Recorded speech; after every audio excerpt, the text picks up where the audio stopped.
Vanguard Enforcers are once again on the prowl, serving Helmar's justice to pad his pockets and theirs. Knowing that the Thunderhawks have a settlement, the Enforcers aim to take control and relieve them of their rackets on the local populace. This would ensure the Enforcers' quotas would be met and strengthen their proposition to increase forces in this sector, a proposition most recently declined due to their inability to keep the precinct fighters alive. Big Red is tipped off about this attack, and he plans to welcome them with a beating they won't recover from. Welcome back to Miniature Game Montage and the continuation of our Dominion campaign. We're closing up Week 5 with this battle report, and the season for one of these factions is hanging in the balance. Both gangs are 2-2, and a win for either side would put them in a tie for second place with the chance to play House Orlok in Week 6. Looking at the Vanguard Enforcers, the campaign has been up and down. They have suffered 3 deaths in this campaign, but do come into this battle completely fresh. They are going to bank their 60 credits with hopes to pull out a win here and use them in Week 6. Q-Ball increases his willpower by 1 with an advancement, and they depart today with 8 active fighters and a gang rating of 1195. The Thunderhawks of House Goliath are similar to the Enforcers in this campaign. They have also had 3 deaths, including a Stemmer and Specialist. They pass out some Stem Slug stashes and decide to bank 110 credits, feeling they can get a win today with their current roster. They prepare to defend with 9 active fighters and a gang rating of 1475. Today's scenario is Downtown Dust Up, and we've seen this one a few times before. It can be a lot of fun when denizens of the Hive get involved. Crews are random D3 plus 4, the Enforcers have rolled up for 7 fighters, and House Goliath only 5. From the Enforcers, participants will be Wax with his Enforcer bolt gun, Q-Ball with grenade launcher including crack grenades and assault shield, Hawk with his sniper rifle, Big Chungus the rookie with his stub gun, Fury and Spades with Enforcer bolt guns, and Captain Saladus with his Enforcer bolt gun. The Sergeant Rampage will be sitting this one out. The starting crew totals 10-15. The Thunderhawks get the Bruiser Lugnut with his stub cannon, the Forgeborn Grease with his heavy rock saw, the Forge Tyrant Big Red with his power hammer and combi plasma, Piston with his shotgun, and Clunk with his stub cannon. Starting crew of 710 means they will get 3 additional random tactics cards for Underdog. So custom 2 for both gangs and plus 3 random tactics for House Goliath. The Enforcers select Lucky Shot and seize the initiative. House Goliath selects Brutal Charge and Inhuman Resilience. They randomly add Crunch Time, Lucky Shot, and Second Wind. There will be 7 Hivers on the board in this one, and they will react as appropriate by things happening around them, which really adds some surprise fun. The battle will end when one gang has fighters left. Victory is the gang remaining. If at least half of the Hivers are taken out of action or broken, the game is a draw, but we are not going to be playing for any draws today. For deployment, you can deploy anywhere on the battlefield at least 6 inches away from friend or foe. And with both gangs deployed and ready to go, we are ready for turn 1. I hope you enjoy this matchup. And turn 1 priority rolls going out, and the Enforcers will be in the yellow, House Goliath in red. They will take initiative for turn 1. Big Red immediately going to launch a charge into Hawk. And Brutal Charge being played for an additional 2 inches of movement. He is easily going to make it into contact. He does have an upgraded movement of 5 inches, but rolling out a 3 on that D3 to make it easily into contact with Hawk. He's going to be swinging that big power hammer as well as wielding that plasma pistol. Brutal Charge also giving 1 to his attack characteristics and knockback, although I don't think that's going to matter. 5 swings coming out from the power hammer as well as 1 from his plasma pistol, looking for 3s. We will resolve the power hammer first. He does have Bull Charge as his skill, giving him +1 strength, and the power hammer is +1 as well. That is going to take him to a strength of 6 against Hawk's toughness of 3, so he's going to be looking for 2s to cause a wound with this power hammer, and it looks like 2 of those are going to go through, and this is AP -1.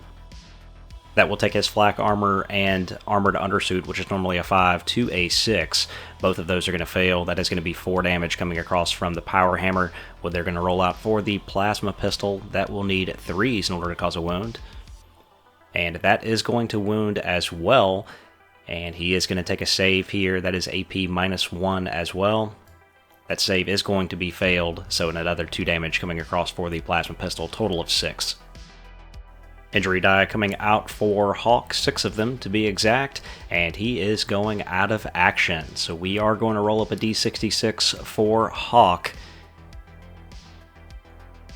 And on a 42, it will be Grievous, and Big Red will consolidate. Moving over to the Enforcers, Wax is going to activate. He is going to move into position next to the crates, and he is going to unload his Enforcer bolt gun at Lugnut. Has him in the open, normally hits on 4, short range with this weapon takes it to a 3, and this is a rapid fire weapon. It is going to connect 3 times. Strength 4 on this weapon versus his toughness of 4 means 4s are needed to wound. We roll out 3 of these for rapid fire. They all wound. Furnace plates in the front. Going to give him a 6-up save. He normally saves on a 5 in the front. So saves are being taken. 3 of them come out. 1 is passed, but 2 are failed. That's going to be 4 damage. That reduces him to 0 wounds, and 4 injury dice are coming out. And it looks like he is going out of action as well. So on the opening sequence, blood for blood, we've got a D66 rolling out here. It's a 33, which will be Grievous. A Hiver nearby within 12 inches hears the crack of the gun, and we will roll up for him on a 3. Nothing happens.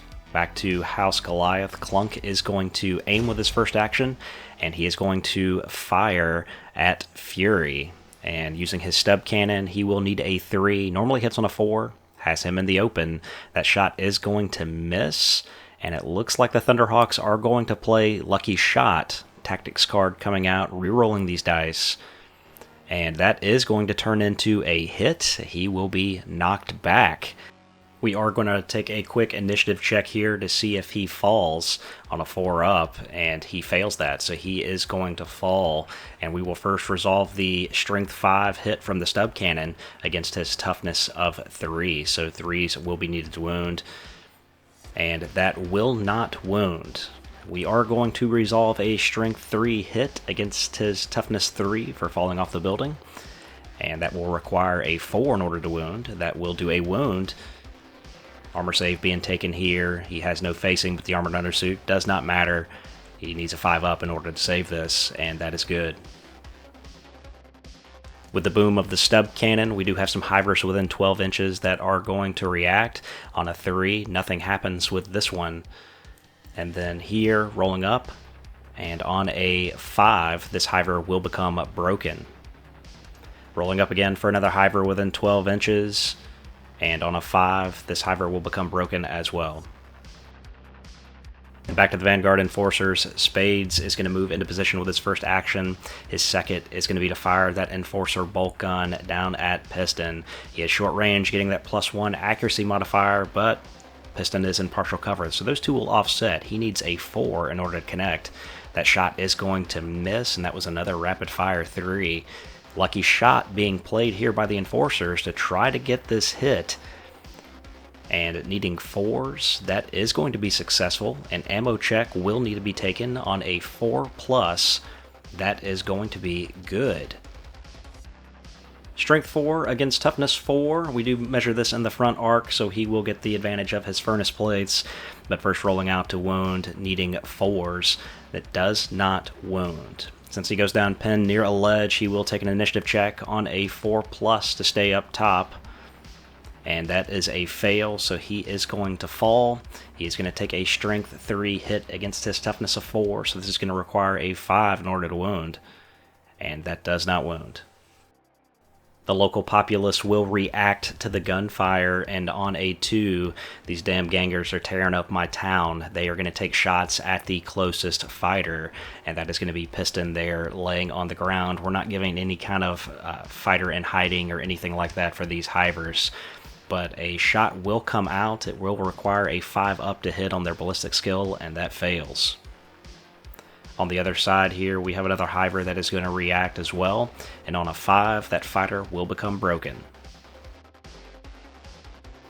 We've got Grease activating for House Goliath next, moving into cover, hoping to get a charge off on the next turn. This is going to draw a reaction from Captain Solidus, using his first action to move. For his second, he is going to draw out that stub gun that he carries in his holster, and he is within 6 inches, getting that +2 modifier to hit. It is going to offset any kind of cover, so he is just going to hit on his ballistic skill of 3. So that shot cracks out, and it is going to hit Grease, and he will go down pinned. It is strength 3, toughness 4. 5s will be needed to wound. That will not wound, but Grease is down pinned, limiting what he can do on future activations. We then have Piston, who's going to get to his feet, and with his second action, move into cover. And then Q-Ball is going to take an action next. He is going to fire that crack grenade down at Clunk. And this thing can do a lot of damage, but it has to hit first. That shot is going to miss, and ammo check is required. It is a 6 up, and that fails. That gun is jammed.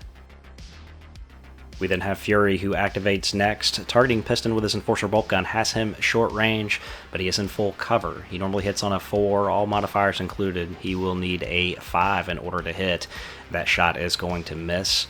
Big Chungus will then activate last for the Enforcers as he wraps around the building, and he is going to target Piston as well with his stub gun. He is not short range. He normally hits on a 5, so this will be a near impossible shot for him to make in full cover.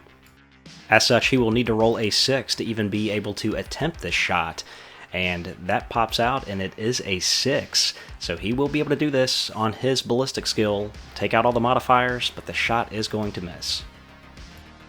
And that brings us to the end of a wild first turn where there were 2 grievous injuries. This scenario tends to be that way, as you can start out pretty close to opposing fighters. And Big Red was able to take down Hawk at close range, and then we saw Wax move into position and take down Lugnut. 2 grievous injuries for both sides. The Enforcers will not be able to fail a bottle test, however, House Goliath could. They only started with 5 fighters on the board. So a bottle test coming out, and that is a 6. House Goliath is going to bottle in this one on turn 1. We immediately roll for priority in turn 2, where the Enforcers are going to take it. Hivers are moved around as appropriate. None are able to recover. Cool checks coming across for House Goliath. Big Red, good, needing a 4. Grease needs a 7, and he is going to be good as well. The rest of the Bruisers will need 5s. Clunk is going to roll up. He is just fine, and Piston is going to roll up, needing a 5 as well, and he is good. And Big Chungus is going to move first, attempting to be that rookie hero, and he is going to take a shot close range with his stub gun, and he is firing down at Piston. And using height to his advantage here, getting that +2, there's no cover modifiers, hits on a 3, and the shot will connect with Piston. He is going to go down pinned. This is only strength 3 against toughness 4, so 5s will be needed to wound. There will not be a wound. Now back over to House Goliath. Clunk is going to take a shot down at Spades, and he's going to aim this down to a 3. Has him in the open, and targeting that stub cannon with an 18-inch range. And that shot is going to miss. Back to the Vanguard. Q-Ball is going to attempt to unjam that grenade launcher so he can fire another crack grenade. Fails on this first one, attempting to reload again, and it fails again, needing a 6. We then go back to settle some Hivers that should have moved when Clunk took that shot. One is already broken, and on a 4, this one within 12 inches, nothing happens. Back to House Goliath. Big Red is going to move down the ladder and attempt to get into a better position to support his fighters. Captain Solidus is then going to move forward, and he's got Grease on the ground, pulls his Enforcer bolt gun out of the holster, and begins to lay down fire on Grease. And there's no cover, there's nothing here, so just needing 3s to hit, and, well, close range making it a 2. It hits him twice. Strength 4, toughness 4, means 4s are needed to wound. 1 wound comes across. There is no forward facing for him since he's on the ground, so it's going to cut right through his furnace plates at AP -1. 2 injury dice coming out, and Grease is going out of action. D66 will be rolled up for him after Captain Solidus consolidates, and that is going to be a 32, which is grievous. Hearing the shouts from the other side of the board, the screams from Grease, Piston gets to his feet, and he unloads onto Big Chungus with his shotgun. It's immediately going to hit, firing it in solid mode. And it's strength 4 against toughness 3. 3's needed to wound. That is going to do a wound. And we're going to roll up for Big Chungus here to see if he falls on an initiative check. He fails, so he is going to plummet to the bottom and take an additional strength 3 hit. First off, we're going to resolve this shotgun, and he has flak armor and an armored undersuit. It's a 5-up save. Since there's no AP on the weapon, that is good, but he will also take a strength 3 hit from falling, and on his toughness of 3, that is going to do a wound, needing a 4. So it looks like another 5-up save will be required. That is going to fail, so an injury die will be rolled out for Big Chungus due to his fall, and he goes out of action. So these two are trading out and back. A D66 now coming out for Big Chungus, and on a 24... it appears the fall has knocked him out cold. Nearby hivers are going to react that are within 12 inches. On a 2, he is going to take a shot, needing a 5, and he is going to target Piston, who is the closest. And he is going to just fire that out. The shot is going to miss. Next up, Spades is going to react. Seeing Big Chungus go down, he is going to move down the steps, and he is going to target Piston with his Enforcer bolt gun. Piston will get the benefit of full cover here, taking his normal 4 to a 6, but he does get a +1 for being short range, so a 5 is going to be required. And that shot is going to connect, rapid fire. That is going to be 2 strength 4 shots against his toughness of 4, so 4s will be needed to wound. Both of those are going to wound. Furnace plates in the front, AP -1 is a 6-up save. Both of those are going to fail, and there will be 4 injury dice rolled out for Piston. These rapid fire bolt guns really doing some work. He is going to get 3 flesh wounds and go down with a serious injury, almost going out of action. So as it stands currently, he would bleed out in the end phase, going to play Second Wind right here to remove a flesh wound. He played this card instead of activating a fighter. The nearby shot will gain the attention of another hiver, and this one will now become broken. Down on the ground level, we've got Wax. He is going to move into position, and he is going to get line of sight to Clunk, who is up on the platform. His Enforcer bolt gun is going to fire out. No short range modifier and full cover will make this a 6, as he normally hits on 4. That shot is going to miss just barely. Another rapid fire shot just missing. Next up, House Goliath will play Inhuman Resilience to attempt to get Piston back to his feet. On that out of action though, it's treated as a serious injury. He stays down. And now we have Fury moving twice, getting into position to really apply the pressure on the next turn.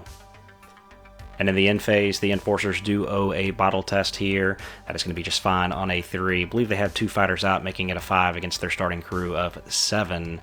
And with that, knowing that the Enforcers have seized the initiative, that they could take that in the next turn and immediately charge into Piston, taking him out of action, they have decided to flee the battlefield. So Clunk and Big Red are able to escape, and Piston is able to successfully get off the battlefield. So it looks like the Vanguard Enforcers are going to take a victory today, improving to 3-2, and they will move into a tie for second place with the House of Shadows, both of them trailing the Renegades of House Orlok. This was a short game, as the Enforcer Bolters really did a lot of work, being Strength 4 against the Goliath's Toughness 4. They really struck hard with a lot of rapid fire attempts that made it very difficult for the Goliath fighters to save. And we've got the post-game report coming up.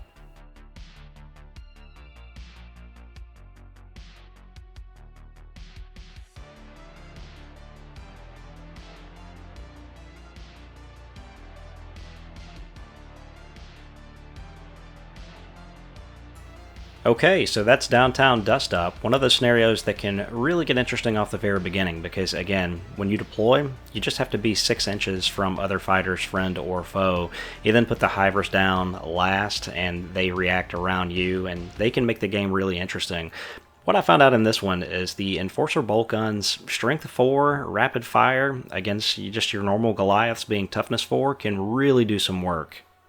Unfortunately for the House of Chains in this matchup, they were just outnumbered, and I feel like if you would have put Goliath's Stemmer on the board, as well as Crush, another Forge boss, had they have had more guys, more activations, I think this one would have been a lot closer, but the Enforcers had 2 extra fighters in their starting crew, and those Enforcer bolt guns, they hit, and they hit hard today. This is the 3rd time that we have played this scenario, and it has been a lot of fun. It is more of a rep scenario, though. There's not a whole lot of rewards for credits. You actually have to pay credits for the hivers that you take out of action.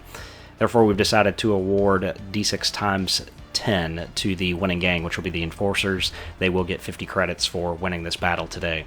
House Goliath will collect a total of 1 reputation, while the Enforcers will get D3 plus 1 for winning, and that will be 4, and then they will get 1 for taking part in the battle for a total of 5 reputation. The Enforcers are going to police this territory, rolling up for 2 more additional rep from that. They will control this territory, but they will not gain any boons associated with it. We will update the territories and credits and reputations per what you see on the screen. And the MVP of this game is going to go over to Wax, set the tone early by taking Lugnut out of action. We're looking forward to a big Week 6. I may post a poll getting your feedback on how you want to handle this championship match, if you will. If we should do a 3-person game, it'd probably be me and my son, one of us running 2 gangs and another running the other. But it would be an interesting way to see how this is going to shake out when you've got 2 people that could be challenging for the top. And last but not least, I would like to say thank you to the 2022 Coffee Supporters Club. Each one of you will find your name on the Hive wall somewhere. If you haven't yet, it is coming, and I've got that marked on the screen here, but your support really does mean a lot to me. There'll be more information, a link in the description below if you ever want to check that out. It is absolutely not necessary. I'm going to continue making content because I love doing it. And quite frankly, if you've watched the video this long, or have left a like, or are subscribed already, you've done more than enough to support my channel, so thank you all so much. I look forward to wrapping this campaign up here in a few weeks. It is going to be an awesome remaining 2022 for Necromunda. We have a lot of stuff that's coming out, and I look forward to getting those miniatures painted up and bringing you more action on the tabletop. Thanks so much. We'll see you in the next one.